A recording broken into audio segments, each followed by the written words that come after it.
Қайырлы кеш ағайындар, бағдарламаға шолу күнделікті енді осы қазіргі тілімен айтқанда дайджест, күнделікті дайджестті жалғастырып жатырмыз. Әр өңірде қазір таңда көрмелер болып жатыр. Бүгін Шығыс Қазақстан облысының Өскемен қаласына бұйырып тұр. Сол жақта Руслан деген бауырымыз бар, Молдағайыпов, осы бір ауыл бір өнім жобасының жетекшісінің бірі біздің тобымызға, креатив тобымызға кіреді. Сол жақта болып жүр. Қазір көптеген ақпараттар, былай суреттер, видеоны жіберіп жатыр. Оны әрі қарай біз мына слайдтарда, мына видеода беріп тұрамыз. Қандай өнімдер бар.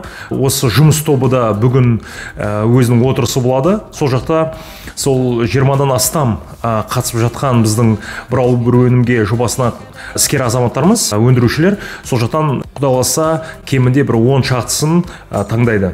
Енді мен осы слайдта қарасаңыздар, әрбір өңірде мына календарь выставок осы біздің көрменің жоспарын көрсетіп жатырмын, көрсеңіздер болады.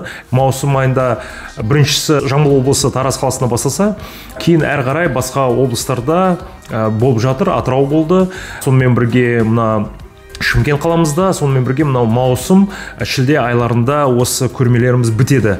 Содан кейін әрі қарай біз сол жақта осы жұмыс тобы біздерге ұсынып жатқан жобаларды біз әрі қарай солармен жұмыс жасауға ниет көздеп отырмыз.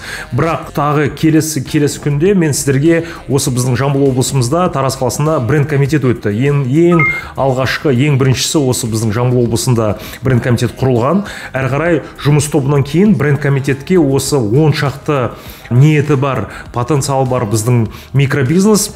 Сол жақта өзінің тауары мен өзінің өнімін кәдімгі көрсетті, айтып берді, болашағы қандай бар, жоспар қандай бар, сонымен бөлісті. Сол жақта бренд комитет өзінің балдарын қойып, әрі қарай осыдан үшеуі бірінші тобына кіретін, бірінші лидер дейді ғой, бірінші қатарына кіретін 3 өнімді таңдайды. Сол туралы мен сіздерге айтып өтетін боламын. Күндеріңізге сәттілік, ауырмаңыздар, аман болыңыздар, сау болыңыздар.